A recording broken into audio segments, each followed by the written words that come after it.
तो आज हम अपने चूजे की फ्लैशिंग करने लगे हैं। इसमें आप सबके ये जो सवालात हैं कि फ्लैशिंग क्यों की जाती है, कब करनी चाहिए, इसका करने का तरीका क्या है और कितने लीटर पानी आपने इस्तेमाल करना है कितने चूजे के लिए, और इसको करने के लिए कौन सी चीज़ बेस्ट है, चीनी से करें, हम शक्कर से करें, गुड़ से करें, या आपको मेडिकल स्टोर से जो फ्रेशर मिलता है उससे कीजिए। ये सारी चीज़ों के सवालात के जवाब आपको इस वीडियो में मिल जाएंगे। तो इसके अलावा अगर कोई बंदा पोल्ट्री फार्मिंग करना चाहता है, सीखना चाहता है, हमारा अदारा शराबी पोल्ट्री सर्विस आपको फ्री रहनुमाई देगा। आप इसके लिए हमसे रब्ता कर सकते हैं। रब्ते के लिए हमारा बुकिंग नंबर नोट करें 0322 0441 941 0314 162 1242।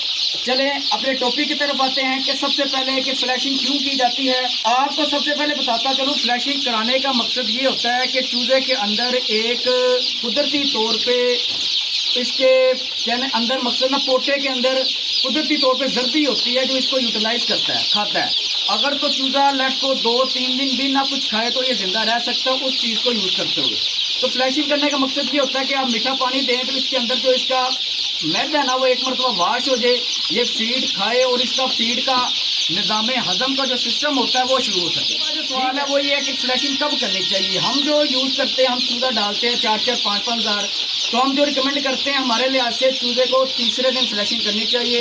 उसकी रीज़न ये है कि हमें पता होता है हमारे पास जो चूज़ा आ रहा है वो फ्रेश आ रहा है। एक दिन क्या अगर होल्ड हुआ हो तो उसमें आप कह देते हैं कि वक्ती तौर पे आप उसी टाइम मीठा पानी दे दें, क्योंकि ये एनर्जी के तौर पे भी यूज़ होता है। चूज़े को बूस्टअप भी करता है, इसकी चीज़ बॉडी को हेल्थ प्रोवाइड करता है, एनर्जी प्रोवाइड करता है मीठा पानी। और इसके बाद इसका करने का तरीका क्या है। जो सबसे बात अहम है ना करने का तरीका, वो है कि जब आपने करनी है तो आपने 2 घंटे पहले पानी चूज़े के आगे से उठा लेना।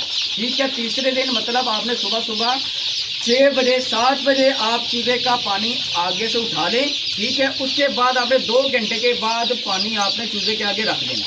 वो कितनी मिकदार में रखना है वो आपको मैं अभी दिखाता हूँ प्रैक्टिकल। हम पानी बना रहे हैं क्योंकि हमने ये देखे चूज़ा पानी उठा लिया हुआ है। फीड हमने अभी चलाने लगे हैं। फीड आपने उस टाइम पहले चला देनी है। ठीक है, आधा घंटा पहले या 15 से 20 मिनट पहले कि चूज़ा फीड भी खा ले, और तकरीबन 10 से 15 मिनट बाद आप पानी रख दें। और ये कमोबेश ही आपने घंटा से 1.5 घंटा पानी सिर्फ पड़े रहने देना है। उसके बाद आपने पानी जो आपका पानी उठा लेना है अगर बोतलों में मौजूद है। अदरवाइज आप पानी उतना ही बनाएं जितना मैं आपको बताऊंगा चूज़े के लिहाज से। ठीक है जी। तो ये हैं हमारे पानी के ड्रिंकर, जिनको आपने अच्छी तरह साफ़ कर लेना। आपने अपने पानी के ड्रिंकर को, उनका जो ढक्कन होता है अच्छी तरह साफ़ करके, अंदर से पानी भी साफ़ करके, तो आपने पानी बनाना है एक बाउल के अंदर।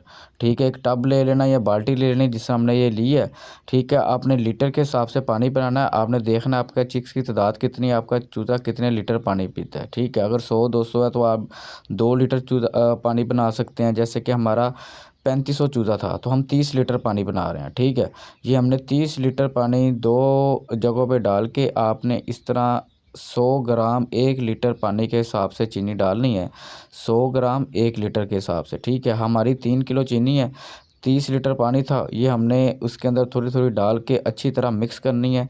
मिक्स करके आपने फिर ये चूज़े को डाल देना। ठीक है जी, ये देखें, ये इसके बाद हमने ये चूज़े को अब पानी ड्रिंकर में रख दिया है। देखें, हाफ बोतल बड़ी हुई है और माशाल्लाह सारा चूज़ा पानी पी रहा है। फीड हमने इससे पहले चला दी थी। माशाल्लाह ये देखें, ये 1 घंटा 1.5 घंटा लगेगा, 2 घंटे लग जाएंगे, इंशाल्लाह ये सारा पानी ख़त्म हो जाएगा। अगर इसके बाद भी आपका पानी अगर बच जाता है तो आपने 1.5 या 2 घंटे बाद पानी सारा उठा देना है। उठाने के बाद आपने उसको ज़ाया कर देना है और उसके बाद सादा पानी चला देना है। वो पानी आपका सादा जो आप चलाएंगे वो पूरा दिन पड़ा रहे, रात भी पड़ा रहे, कोई मसला नहीं। अगले दिन आपने इनको विटामिन चला देने हैं, विटामिन वाला पानी, क्योंकि इससे पूरा चूज़ा वीक होगा, मोशन लगते हैं, इससे मैदा वगैरह साफ़ होगा। ठीक है, इस चीज़ का आपने ख्याल रखना है। और अक्सर ये भी होता है कि फ्लैशिंग करने के बाद ना अक्सर चूज़े की बैक साइड पे बिठ जुड़ जाती है, उस चीज़ का भी आपने ख्याल रखना है। उस अगर पीछे बैक साइड पे अगर चूज़े की बिठ जुड़ना शुरू हो जाएगी तो उसको आपने रिमूव करना है। ठीक है जी, इंशाल्लाह इसी तरह इन्फॉर्मेटिव वीडियो आपकी खिदमत में लेके हाज़िर होते रहेंगे। अगर आपको ये वीडियो अच्छी लगी हो तो जनाब अपना फ़ीडबैक लाज़मी दीजिएगा, चैनल को सब्सक्राइब करें।